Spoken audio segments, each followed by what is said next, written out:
Hi everybody and welcome back. For the past 4 days, I have been sick with some mega hybrid combo of the flu and the cold. I think the flu and the cold had a one night stand and made this flu cold hybrid child, and now it's plaguing everyone this winter season. So many people are getting sick, so if you're not sick, load up on vitamin C and hand sanitizer. And if you are sick, then this video is perfect for you. For those of you who don't know, this is my first time legitimately living by myself. And I'm adding a huge bullet point to the cons list of living alone, and that bullet point is it is absolutely miserable to be sick and living alone. One good thing that did come out of this is being sick alone for the first time has taught me a lot of things, and I've decided to gather all those tips and create this video to create a self-care guide for sick days. So if you're living alone or even if you're just ill, here's a collection of tips to help you take care of yourself, heal faster, and get on the fast track to feeling better. Huge disclaimer. I am not a doctor as much as my mother wishes I was. So I was sick with the common flu or cold, and that is self-diagnosed. I had a little bit of a fever, a stuffy nose, and a cough. I think the general rule of thumb is that if you have a fever for longer than 3 days, then you need to go see a doctor, because then it's probably not the flu and it's an infection. You need antibiotics to take care of that. If you're sick, please don't rely on me to diagnose it as a common flu or cold, or rely on these remedies to heal you properly. These are just self-care guide tips that I use whenever I get the common cold or flu, which is about once a year. For more serious advice, please consult your doctor. Think of it as this is like a friend giving you advice. I have only my wise mother's Chinese medicinal practices and my personal experiences. First tip is actually a recipe, and this is something I call the dragon potion, and it's what my mom used to always make me when I was sick, and it is basically a chicken noodle broth but with an extra kick to it. So first you're gonna need a pot and you're gonna need some chicken broth. You're gonna pour that broth into the pot and bring it to a boil. Then you add some noodles of choice into the broth, and I personally like to use somen noodles because they're really thin and easy to digest. Next, you're gonna add in some scallions or green onions. Just chop those up and drop them in to add some flavor. Next is ginger. The ginger is what adds the kick. So what you wanna do is you wanna peel the ginger, you wanna slice them up and drop them into the mixture. You can add as much ginger as you like. I personally like to add a lot, especially if my sinuses are congested. Kick level number 2 is adding cayenne pepper. And this is another spice that'll really wake you up. Optional is to add some cilantro for flavoring. I personally couldn't find cilantro in the grocery stores at this time when I was sick. I didn't add it, but my mother recommends it. And I also know some people don't like cilantro, so that's why I'm adding it as optional. And finally, I also added a little bit of cumin powder, a little bit more flavor.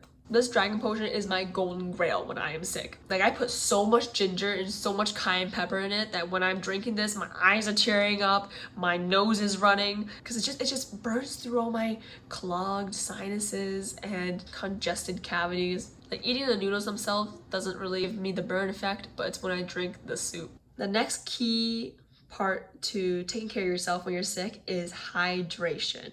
But just drinking water can become horribly boring. So this is what my little hydration station set up when I'm sick.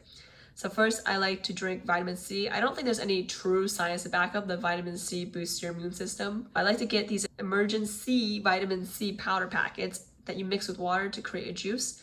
And I like to mix it with water in a wine glass because it's a little bit fizzy and it honestly tastes pretty good. So it's kind of a morale booster. You feel like you're having a little fancy cocktail when you're sick. Next is to get a mug, and I like to alternate it between water and hot tea, because especially when you're having a fever and you're getting the chills, a warm drink feels really darn good. If I'm having a fever, I take a fever reducer, and I like to alternate between Tylenol and Motrin. Tylenol and Motrin, they always have that like 6-hour window that you can only take 2 tablets every 6 hours, so I alternate them in case my symptoms start to flare up again before that 6-hour window is up. Next, if I'm feeling congested, I take a little bit of Dayquil. If you're especially congested and Dayquil is just not doing it for you, nasal sprays have been my savior. You just spray 2 to 3 pumps up your nose, which, as unglamorous it is, it clears it up immediately, and holy crap, it feels heavenly. But even these have like a limited time usage, so you shouldn't be using it longer than the number of days on the label. Next is just take your little toesies and fill a tub with warmed hot water and to soak your feet. I asked my mom why she recommends this or why she's always done this when we've been sick growing up, and her reasoning is since feet is lower than your heart blood flow, it's good by put feet in very hot water, help blood flow to feet, and passing all parts below heart. Really help health, especially help with sleep. So there you have it. I am passing on my mother's wise knowledge onto you. I actually did search this. I looked it up online, and according to drhealthbenefits.com, it is confirmed that the treatment of warm water is often in feet and is called reflexology. The health benefits of soaking feet in warm water you can get, for examples, are increased blood flow, relieving congestion in internal organs and brain. My next tip is, if your sinuses are congested, to breathe with your nose under the covers. My mom used to have this, do this when we were kids, and by breathing under the covers, you kind of build up a little bit of heat and moisture under the covers. It's almost like a DIY humidifier and heater, and I think the heat and the humidity helps open up your sinuses. Unfortunately, I don't have science to back that up, but from personal experience, it works. Finally, when I was sick, I was really heckin' bored. Like, I couldn't focus enough to do work, so I had to take a sick day from work. I eventually did find some things to do, so here are some recommendations. First is pretty obvious, it's just sleep. Sleep as much as you can. I think we all know this. Your body heals the fastest when you're sleeping. Next is draw. I love drawing, but I never get around to it. And special shout out to Cheyenne Barton.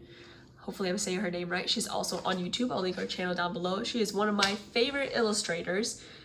I think her illustration is so cute. So I made a couple illustrations inspired by her. So here are some self-portrait characters that I made. And here is also another self-portrait of me being sick as heck on the couch. It was a great time to just put on a podcast and draw and feel no guilt for not moving all day long. Next thing you could do is indulge in all your guilty TV shows guilt-free.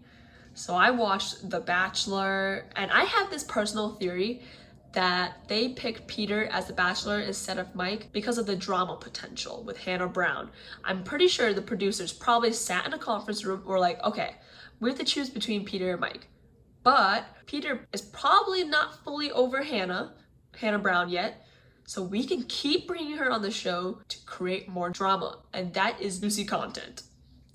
I'm not gonna lie, it's pretty smart. Is it a little cruel? Probably. But you know, you're watching a show where 20-something girls are trying to date one guy. I think morals are a little out of whack in this situation. I also started watching Witcher on Netflix, which I am a huge Game of Thrones fan. Witcher is kind of similar to Game of Thrones. That's what people kept telling me. Honestly, it doesn't reach Game of Thrones level, but it was really good. It's in that science fiction fantasy realm of witches, werewolves, mages kind of thing. I really enjoy those kind of shows, so I would still recommend it. I do think it moved a little slow. I also watched a lot of YouTube, so I'm going to call out some of my favorite YouTubers. I already mentioned Cheyenne Barton. She is an illustrator, and I absolutely love her YouTube channel.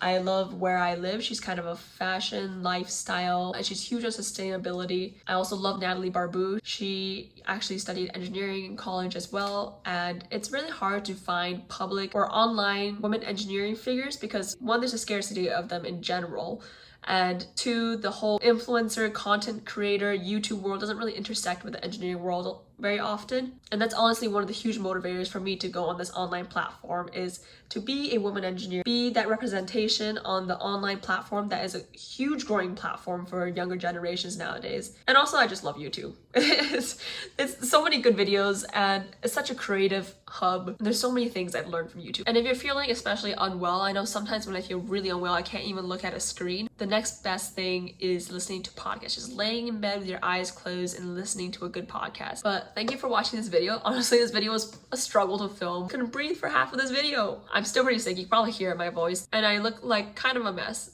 I started looking like kind of a mess in my last video because that's when I started getting sick. But I don't think we should hide when we're sick. Well, hide as in like, don't get everyone else sick. But I don't think that you should have to like hide your face when you're sick just because you look bad, because everyone looks bad when they're sick. I'm seeing this trend of online presences becoming more and more honest and authentic, and I am so for it. So I think part of that is showing up. It's okay to present yourself when you're sick.